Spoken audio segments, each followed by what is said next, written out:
नमस्ते। हमारे साप्ताहिक कार्यक्रम राजेश बादल साहब के साथ बातचीत में आपका स्वागत है। राजेश भाई, सबसे बड़ी खबर तो इस समय मेरे ख्याल में कांग्रेस की जो प्रेस कॉन्फ्रेंस थी वही है।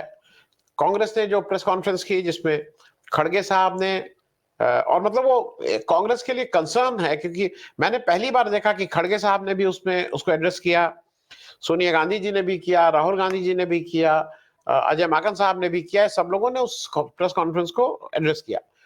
मैं दर्शकों को बता दूं, कांग्रेस के सारे जो खाते हैं वो सील्ड हैं। और कांग्रेस ने जो बताया और जो उन्होंने, मतलब इसको तो ऑन रिकॉर्ड है, कांग्रेस के एमपी, और जैसा कांग्रेस का कहना है उनके एमपीज और एमएलए, ये पुराना केस है, 7-8 साल पुराना। एमपीज और एमएलए जो थे उन्होंने 14 लाख रुपए एज एज मेंबरशिप कह लीजिए या अपना अपना सहयोग कह लीजिए, पार्टी को दिया था। वो पैसा कैश में जमा हुआ था, 14 लाख रुपए। उसकी नोटिस लेते हुए इनकम टैक्स ने 8-9 साल बाद, मतलब ये मोतीलाल वोरा उस समय ट्रेजरर थे, उसमें 210 करोड़ रुपए की पेनाल्टी लगाई है। 14 लाख रुपए के उस पे 210 करोड़ की पेनाल्टी लगा के इनका खाता सीज कर दिया। और खाता ही नहीं सीज कर दिया, उसमें से पैसा भी निकाल लिया कि ये आपकी पेनाल्टी 50 करोड़ का, ये निकाल लिया, ये निकाल लिया। नंबर एक। नंबर दो, आज एक और चीज पता लगी कि 1994-95 जब सीताराम केसरी अध्यक्ष थे, उसका एक नोटिस और थमा दिया है। तो इनका कहना है कि अब हम लोग तो इंतजार कर रहे हैं कि कब आजादी से पहले, जब हमारे कुछ अध्यक्ष थे, चाहे सुभाष चंद्र बोस रहे हो चाहे जवाहरलाल नेहरू हो, और जब जमनालाल बजाज उसमें कुछ दिए थे कंट्रीब्यूशन, उस पर हमें नोटिस कब आएगी। क्योंकि ये सही बात है कि अच्छा, उनका कहना यह है कि इनकम टैक्स पॉलिटिकल पार्टीज उससे एग्जेम्प्टेड होती हैं। बीजेपी ने आज तक 1 रुपए का इनकम टैक्स नहीं दिया है, नंबर एक। नंबर दो, उन्होंने ये भी बताया कि एक पिछले साल delay in submitting the tax return हुआ था कांग्रेस का, और उस पे जो प्रोविजन है वो 10,000 रुपए का मैक्सिमम है, जो आप पेनाल्टी है वो 10,000 रुपए की मैक्सिमम है। 30 दिन का डिले था। अब इसकी आड़ में इन्होंने सारे खाते फ्रीज कर दिए। अब कांग्रेस का कहना यह है कि हमें, अब हम इलेक्शन मोड में हैं, हमें अपने विज्ञापन देने हैं, हमें अपने कैंडिडेट्स को देना है, वो शुरू हम कहां से दें। और ये लेवल प्लेइंग फील्ड नहीं है, क्योंकि आप कोर्ट में गए थे, हाई कोर्ट में, दोनों ने कहा नहीं नहीं आप तो जाइए भाई ट्रिब्यूनल में। ट्रिब्यूनल तो अपना वही, हम और आप जानते हैं कि इनकम टैक्स विभाग कैसे काम करता है। वो जाइए तो 14 दिन बाद आइए, फिर करिए दूसरी कॉपी, पहली फोटोकॉपी, अटेस्ट नहीं, ये सब। तो ये मेरे ख्याल में उनका जो ये कहना है कि ये लेवल प्लेइंग फील्ड दूर दूर तक नहीं है। और इसमें जो बीजेपी सरकार है वो इसको बिल्कुल मॉनिटर करके उसके द्वारा ही ये हो रहा है।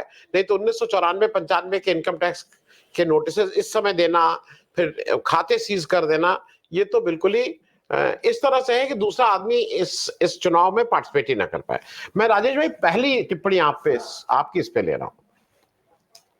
धन्यवाद आनंद जी।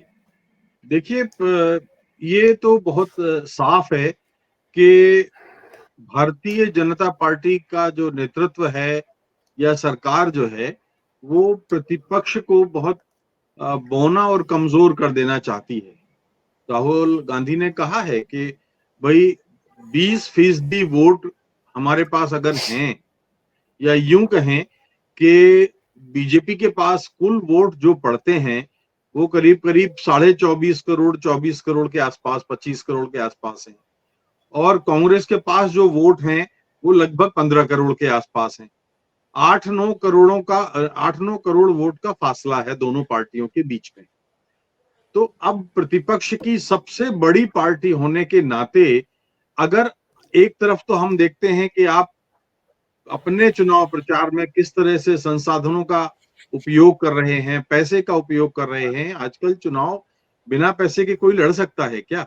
और दूसरी तरफ आप अपने प्रतिद्वंदी को चुनाव लड़ने के लायक भी नहीं छोड़ रहे हैं।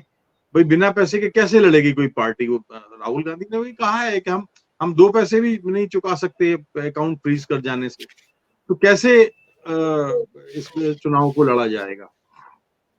लेकिन एक बात तो यह है कि इससे सीधा संदेश तो यही निकलता है पहला संदेश।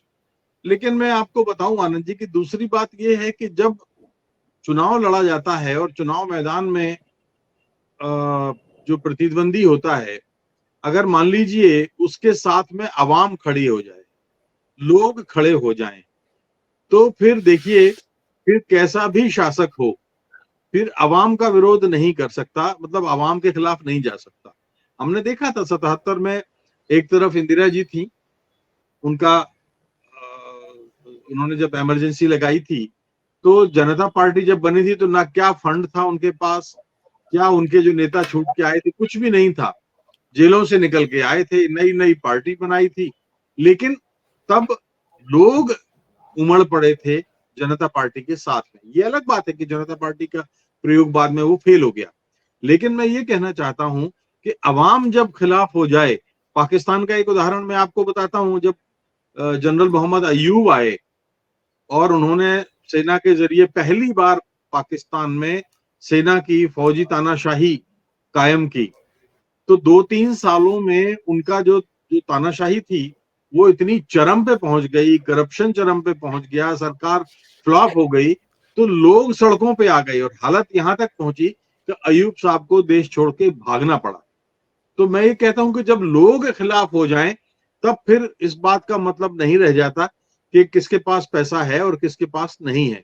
मुझे लगता है कि ये ठीक है कि प्रचार के अभियान में कांग्रेस को बहुत बड़ा झटका लगेगा, कैंडिडेट्स को अपने भी पैसे बांटने होते हैं, अपने हेलीकॉप्टर और तमाम तरह के संसाधनों को जुटाना होता है, तो धन की आवश्यकता होती है, लेकिन मतदाता इस धन से ऊपर बैठा है, तो मतदाता डिसाइड कर सकता है। मैं तो बल्कि ये कह सकता हूं कि मतलब इतना बड़ा जोखिम होगा, लेकिन अगर कांग्रेस ये कहे कि मैं हमारे कैंडिडेट मैदान में हैं, लेकिन हम चुनाव प्रचार करेंगे नहीं, आप जीत लीजिए, तो ये, लेकिन ये एक बहुत बड़ा एक जोखिम है, रिस्क है, लेकिन ये एक लोकतांत्रिक मसला है और किसी भी सभ्य लोकतंत्र में इस बात की इजाजत नहीं देनी चाहिए कि सरकार या सत्तारूढ़ दल अन्य दलों को बहुत कमजोर और बोना कर दे।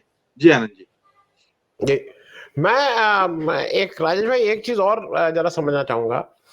एक तरफ तो ये कर रही है, दूसरी तरफ एनडीए बिल्कुल बिखरा बिखरा नजर आ रहा है। आप कहीं क्या, आप किसी इस जहां पे इनका गठबंधन होता है, बिहार की बात कर लीजिए, बिहार में लग रहा है वो मेढक तौल रहे हैं, क्योंकि इधर का उधर भाग रहे हैं।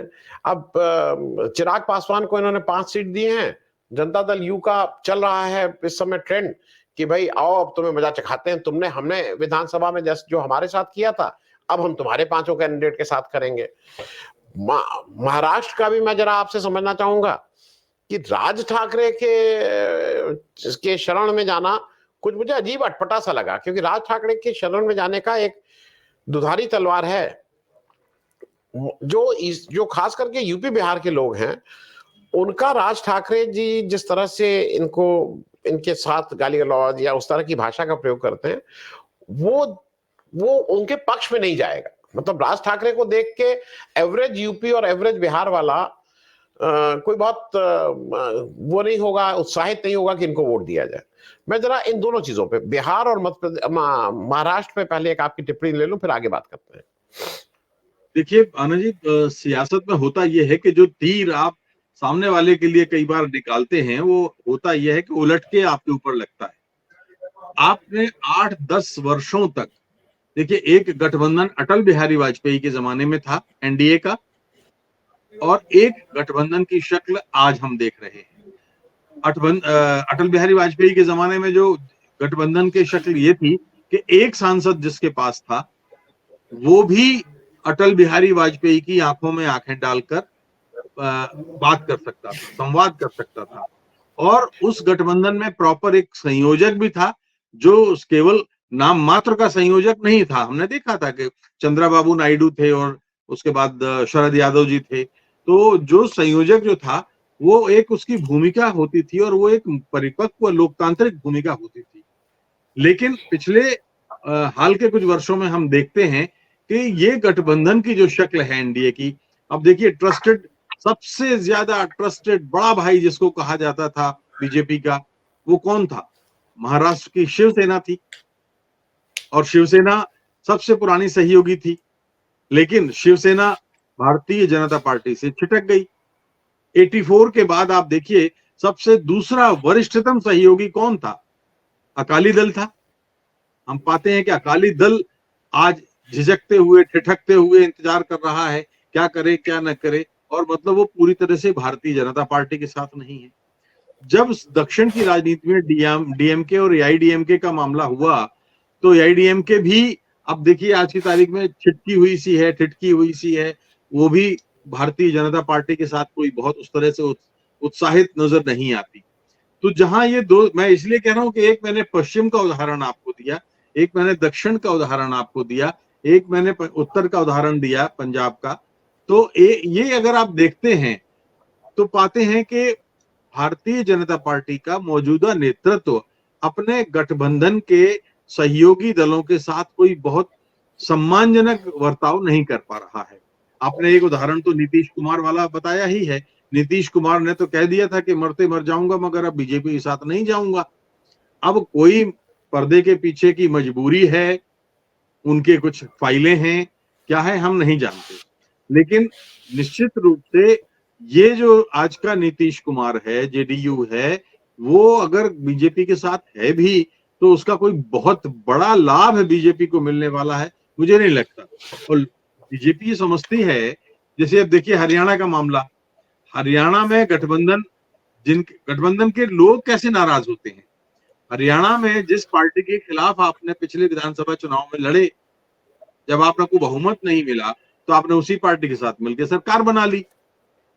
तो लोग ये गठबंधन की पार्टियां, सहयोगी दल ये समझते हैं कि ये बात जो है बहुत ही अजीब सी है और बहुत ही जिम्मेदारी वाली नहीं है कि जिससे आप लड़ते रहें और उसी के साथ चुनाव के बाद में जो है आप सरकार बना ले। तो ये एक बात थी। दूसरा ये कि छोटे दलों को लेकर के भारतीय जनता पार्टी की बहुत स्पष्ट विचारधारा है, और जेपी नड्डा साहब तो बिहार में जाकर के एक बार बोल भी चुके हैं कि भविष्य अब छोटे दलों का नहीं है। देखेंगे प्रादेशिक और क्षेत्रीय दल धीरे धीरे समाप्त हो जाएंगे। ये बीजेपी के राष्ट्रीय अध्यक्ष बिहार में बोल चुके हैं। इसका अर्थ ये है कि जो छोटी पार्टियां हैं अगर वो बीजेपी के साथ मिलती हैं, उनके साथ जाती हैं, तो वो उनके साथ में जाकर के और बौनी और नाटी और दुर्बल हो जाती हैं। तो भाई आप देखिए ना कि नीतीश कुमार का क्या हश्र हुआ था विधानसभा के पहले, उनकी पार्टी की ताकत क्या थी, और विधानसभा में के बाद नतीजों के बाद वो और बौने हो गए, नाटे हो गए। और जब चिराग पासवान के सिंबल पर भारतीय जनता पार्टी के लोग चुनाव लड़ रहे थे और नीतीश कुमार को कमजोर कर रहे थे। तो ये जो ड्रिबलिंग करती है बीजेपी, ये ड्रिबलिंग बहुत सारे दलों को पोसाती नहीं है।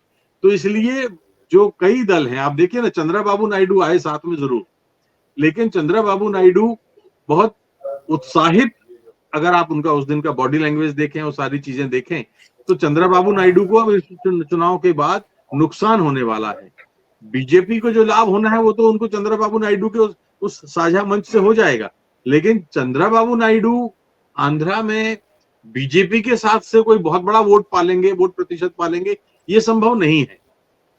लेकिन बीजेपी के फायदे की चीज है और इसलिए वो इस तरह से लोगों को लेके आती है। महाराष्ट्र में आप देखिए, महाराष्ट्र में राज ठाकरे का अभी जरूर जो फर्स्ट रिएक्शन आ रहा है वो बड़ा खिलाफ आ रहा है, और बहुत निश्चित रूप से एनडीए को नुकसान हुआ है, उसको बीजेपी को नुकसान हुआ है। एनडीए को क्या नुकसान, बीजेपी को नुकसान हुआ है। राज ठाकरे के नुकसान की ये का एहसास क्या उनको होने वाला है, ये बीजेपी को पता लग गया है। अब आप पाएंगे कि बड़ी सफाई के साथ राज ठाकरे को धीरे धीरे किनारे किया जाएगा, क्योंकि राज ठाकरे के साथ आने से फायदा क्या हुआ है, जो शिंदे की शिवसेना है वो खफा है।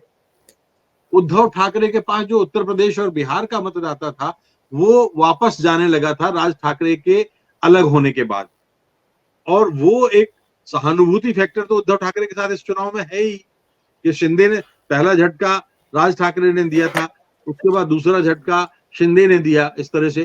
तो ये जो चीज है ये इनके लिए बड़ी मुश्किल हो रही महाराष्ट्र में।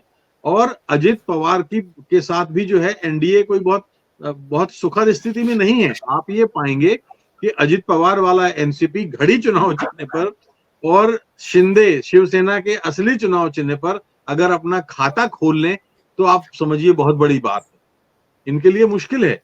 और ये बात अब एनडीए को या बीजेपी को एहसास हो गया है कि उन्होंने पार्टी का चुनाव चिन्ह और पार्टी का नाम छीनकर उद्धव ठाकरे वाली शिवसेना और राष्ट्रवादी कांग्रेस पार्टी के शरद पवार का कोई बहुत नुकसान नहीं किया है। तो ये एक अपने को मुश्किल में डालने वाली बात है।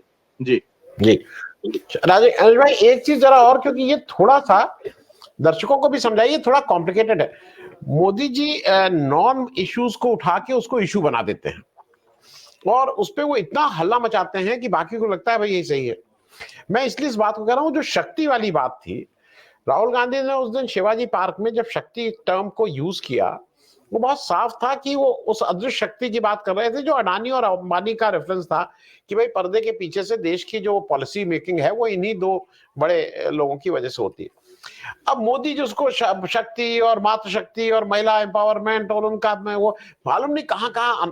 अच्छा, मोदी जी ये सब लोग कहते हैं बहुत अच्छा बोलते हैं, लेकिन कंटेंट तो मोदी जी के पास नहीं होता है ना। वो अटकते हैं, आऊ करते हैं, अंग्रेजी वर्ड आ जाता है तो उसको ठीक से बोल नहीं पाते हैं, उसका कुछ का कुछ कर देते हैं, मतलब उसमें भद्दे भद्दे भी काम कर देते हैं, संस्कृत नहीं बोल पाते हैं, वो संस्कृत में भी अटकते हैं। तो उनको तो मुश्किल ये है जरा, ये शक्ति शक्ति जो चीख रहे हैं मोदी जी, इससे कुछ होगा कि ये ऐसे ही अपना 2-3 दिन का उनको शगल मिल गया है कि चलो 2-3 दिन इसी में बात करो, क्या बात करें तो इसी में करो। मैं जरा शक्ति वाली बात समझना चाहता हूँ। देखिए, एक इसका फॉर्मूला ये है कि जब सामने वाला आप पर उचित आरोप लगा रहा है और आप आरोपों से घिरे हुए हैं, आप उन आरोपों का सामना करने में सक्षम नहीं है, तो आप क्या करते हैं कि अपनी जो आपकी विशेषता है उसका इस्तेमाल किसी दूसरे तरीके से करते हैं। तो जैसे कोई मुद्दा आता है और हमने देखा है कि हमारे माननीय प्रधानमंत्री जी तुरंत कोई एक ऐसा छोटा सा मुद्दा लेकर के उसका ढोल पीटना शुरू कर देते हैं, जिससे लोगों को लगता है कि नहीं ये बात तो चलो कोई बहुत बड़ी, वो ध्यान बटाने के लिए मतदाताओं के दिल में, मतदाताओं के दिमाग में, मतदाताओं के सामने वो ऐसा मुद्दा कोई नहीं छोड़ना चाहते जिससे प्रतिपक्ष की या खास तौर पर कांग्रेस की के बारे में कोई सहानुभूति पूर्वक राय बन सके। हमने ये देखा कि देखिए बहुत सीधी सीधी बात है कि आप बताइए भारत की किसी दूसरी, कांग्रेस को छोड़कर कौन सी ऐसी पार्टी है जिसमें प्रधानमंत्री के स्तर का कैंडिडेट है? मुझे तो नहीं याद आता कि वही है। शरद पवार हो सकते थे लेकिन उन्होंने अपने आप को खुद ही किनारे कर लिया। प्रतिपक्षी नेता है, मजबूत है, वरिष्ठ है, लेकिन अब उम्र, स्वास्थ्य, तमाम सारी चीजें आड़े आती हैं। ममता बनर्जी ने अपनी साख नहीं बनाई प्रतिपक्ष में, तो ममता बनर्जी ने अपने आप को अलग कर लिया। अखिलेश के लिए अभी थोड़ा सा मैच्योर होने का टाइम है।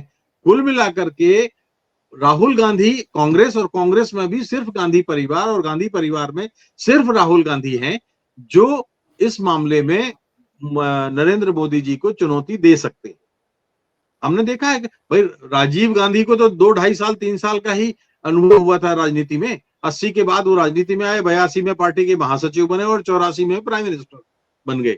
लेकिन राहुल गांधी ने तो अपने आप को प्रूव किया है।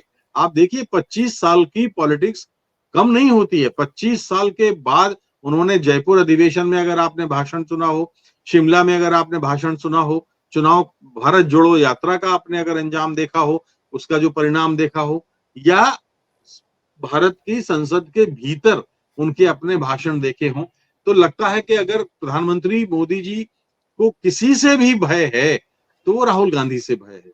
इसलिए जैसे ही राहुल गांधी कोई आलोचना करते हैं तो उसको तुरंत डाइवर्ट करने का काम शिखर स्तर से बीजेपी करती है और यही काम हो रहा है। मगर ये एक ऐसी चीज है आनंद जी कि मुझे नहीं लगता कि ये, जैसे घरों में हम लोगों के हम देखते हैं अक्सर कि बच्चा अगर कोई जिद कर जाए तो फिर हम बच्चे को कि उसका ध्यान बढ़ जाए तो उसको कुछ खिलौना या कुछ इस तरह की चीजें करते हैं, नहीं नहीं यार ये कर लो, कर।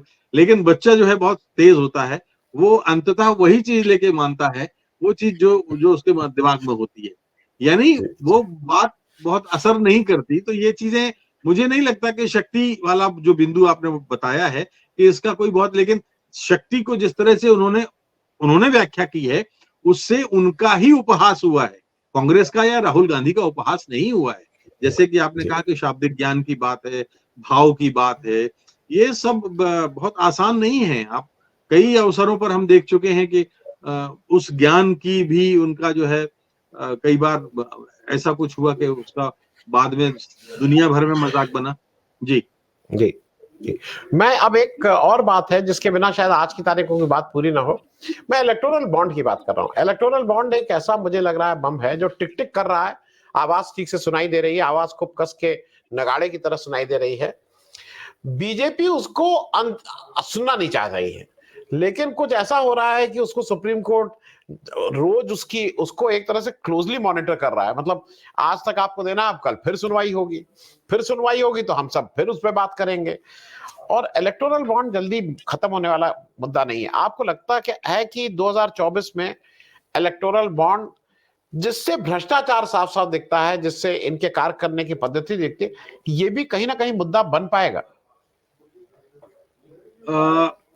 अपने आप में आनंद जी ये मसला बहुत गंभीर है, और इतना गंभीर है कि मुझे नहीं याद आता कि आजाद भारत में अगर बहुत ही निष्पक्षता से पड़ताल हो तो ऐसा कोई दूसरा मामला निकलेगा। और ये चीज तभी हो सकती है जब माननीय सर्वोच्च न्यायालय पूरी मतलब गंभीरता के साथ इसको समझे। इलेक्टोरल बॉन्ड में जो घपला हुआ है, इलेक्टोरल बॉन्ड के जरिए जो भारतीय जनता पार्टी ने खेल किया, एक तरफ देखिए कि एक तरफ तो आपके पास सत्ता में रहने के कारण इतना इतना धन एकत्रित हुआ, धन उन लोगों ने दिया जो हमने, मेरे ख्याल में पिछले शो में भी हम लोगों ने आपस में बात की थी कि अगर मान लीजिए कि मुझे आनंद जी की कंपनी को कोई काम देना है तो मैं पहले ये इंश्योर कर लूं कि इस काम करने के बदले में आनंद जी मुझे क्या देंगे। तो या ये तो देखना भी पड़ेगा कि जिन कंपनियों से, जिन संस्थाओं से, जिन ऑर्गेनाइजेशंस से डोनेशन मिला है, क्या उन्हें उपकृत किया गया है ठेकों के जरिए। अब कई कंपनियां हैं जो हमने दस्तावेज देखे हैं या जो सामने आए हैं कि उनका अपना टर्नओवर, लाभ उनका बहुत कम है, और वो जो डोनेशन दे रही हैं वो कई गुना अधिक है। तो ये पैसा दरअसल आया कहां से? तो क्या ये वही काला धन तो नहीं है जिसको लाने की बात हो रही थी? तो अगर ऐसा है तो फिर तो ये और भी बड़ी गंभीर बात होती है। तो इसलिए इलेक्टोरल बॉन्ड के मामले में तो मुझे लगता है कि ये अब तक का हमारा लोकतांत्रिक सबसे स्याह चेहरा है, और इस चेहरे का पर से नकाब तो उठनी चाहिए, और दूध का दूध पानी का पानी होना चाहिए। जी जी राजेश भाई, मैं चल चलते एक अंतिम प्रश्न कर लूं। एक मामला अभी आज सुप्रीम कोर्ट में आया जिसकी चर्चा भी हम लोग कर रहे थे शो से पहले, जो पीआईबी का एक फैक्ट चेक कमेटी की बात थी, और उसको फिर आज सुप्रीम कोर्ट ने कहा कि भाई आजादी की, मतलब अभिव्यक्ति की आजादी पे वो डायरेक्टली रिलेट करता है। उस पे जरा थोड़ा दर्शकों को बता दें कि एडिटर्स गिल्ड की पिटीशन थी शायद। देखिए, उसमें ऐसा था कि माननीय सर्वोच्च न्यायालय ने आज प्रेस इंफॉर्मेशन ब्यूरो, जो भारत सरकार का पीआईबी ब्यूरो है, जो भारत सरकार की नीतियों के प्रचार और प्रसार की जिम्मेदारी लेता है, उठाता है, उसने एक फैक्ट चेक कमेटी बनाई थी। और फैक्ट चेक कमेटी का मकसद ये था कि जो ऑनलाइन प्लेटफॉर्म है, जो सोशल और डिजिटल मीडिया के जो प्लेटफॉर्म है, उन प्लेटफॉर्म की पर जो कंटेंट परोसा जा रहा है, अगर उसमें कोई ये कमेटी पाती है कि उसमें कुछ आपत्तिजनक है, सरकार के पक्ष का नहीं है, या जो भी गलत है, सच नहीं है, तो फिर वो उसके खिलाफ कार्रवाई कर सकती है, कंटेंट हटाने को बोल सकती है, उसके अगेंस्ट भी एक्शन ले सकती है। इसको एडिटर्स गिल्ड ऑफ इंडिया और न्यूज ब्रॉडकास्टर्स की कुछ एसोसिएशन है और 3-4 संस्थाओं ने मिलकर के सुप्रीम कोर्ट में चैलेंज किया था।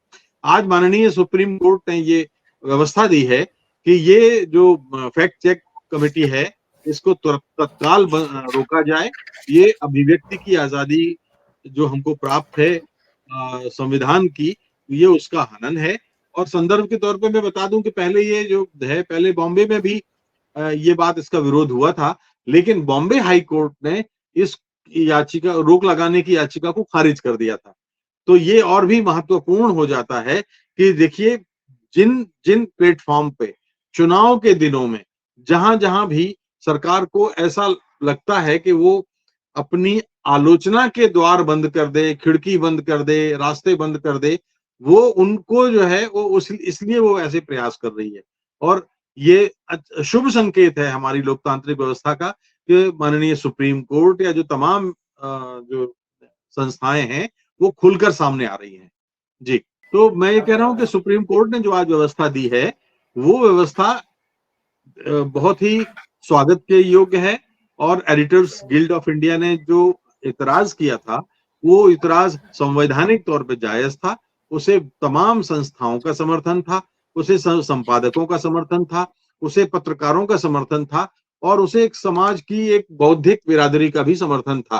कोई भी कंटेंट इस आधार पर हटाने को मजबूर किसी को नहीं किया जाना चाहिए कि वो फैक्ट चेक कमेटी कोई एक्स फैक्ट एक बनी हुई है जो पीआईबी की है, जो केवल भारत सरकार के हित के लिए काम करती है, वो उस कंटेंट को हटा दे तो या उसके खिलाफ कार्रवाई करे।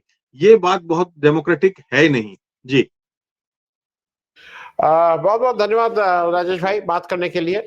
और मेरे ख्याल में अगले जब बात हम लोग करेंगे तब तक कैंडिडेट पहले नोटिफिकेशन जारी हो चुका है, इलेक्शन प्रोसेस इज ऑन, तो शायद हम लोग ज्यादा स्पेसिफिक हो जाएंगे। अब कैंडिडेट्स को लेके थोड़ी बात किया जाएगा अगली बार। थैंक यू सो मच, बहुत बहुत धन्यवाद।